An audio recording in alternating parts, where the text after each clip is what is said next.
حروف تاکید وہ حروف جو کسی کام کو کرتے وقت تاکید کے طور پر بولے جاتے ہیں، مثلا ضرور، سراسر، بے شک، ہرگز۔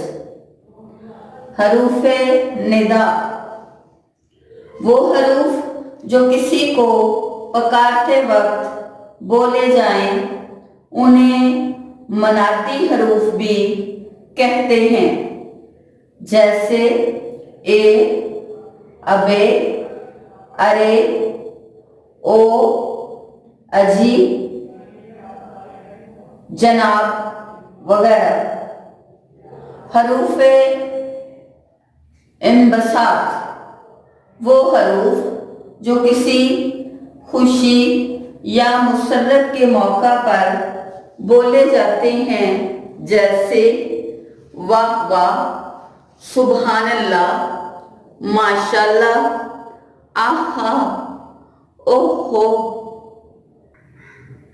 حروف تعجب یعنی حیران ہونا وہ حروف جو کسی عجیب چیز کو دیکھنے یا سننے کے بعد حیرت کے اظہار کے طور پر بولے جاتے ہیں، جیسے کہ اللہ اللہ، اللہ اکبر، واہ رے کیا۔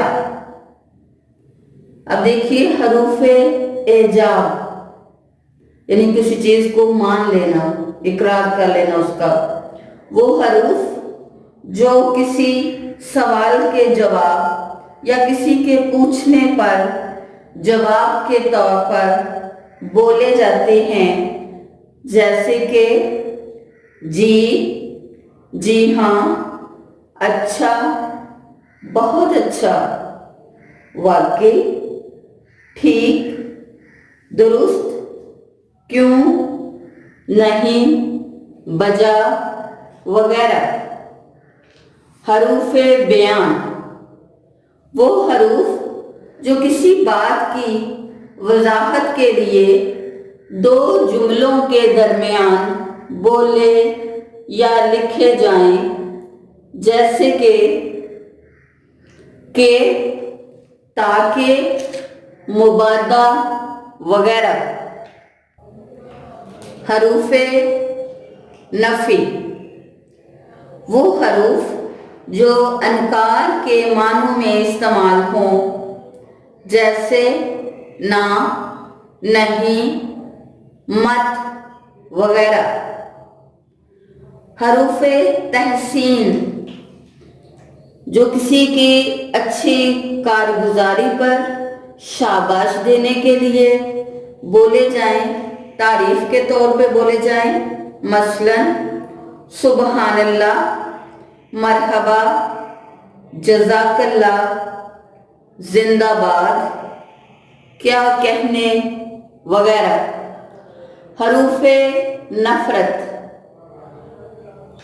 یہ حروف نفرت، لعنت اور پھٹکار کے موقع پر بولے جاتے ہیں، مثلا تف، لعنت، پھٹکار، تھو، در در وغیرہ۔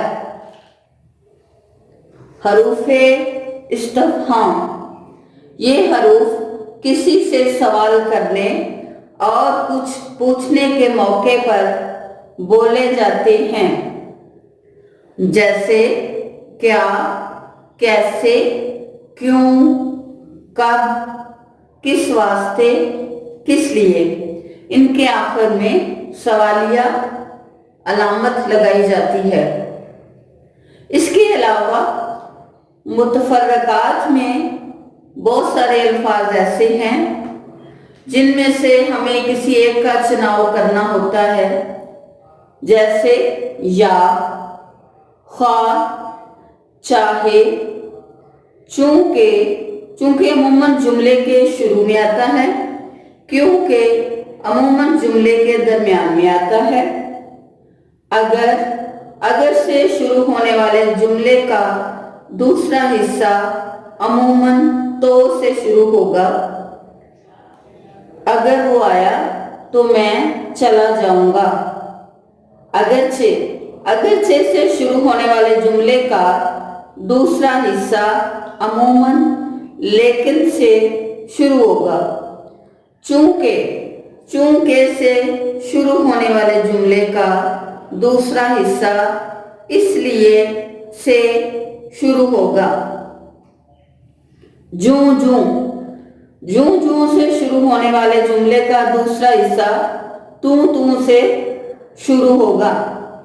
مرض بڑھتا گیا جوں دوا کی، یا پھر جوں پانی کی رفتار بڑھتی گئی توں سیلاب میں شدت آتی گئی. جیسے سے شروع ہونے والے جملے کا دوسرا حصہ ویسے سے شروع ہوگا. سوا، علاوہ، یہ مترادف الفاظ ہیں. اس میں سے کسی ایک لفظ کا انتخاب کرنا ہوگا. لیکن مگر یہ بھی مترادف الفاظ ہیں. اس میں سے کسی ایک لفظ کا انتخاب کیا جائے گا. مطابقت اور حروف کا درست استعمال. آج اختتام ہوتا ہے. انشاءاللہ اگلے سبق میں پھر حاضر ہوں گے. اللہ حافظ.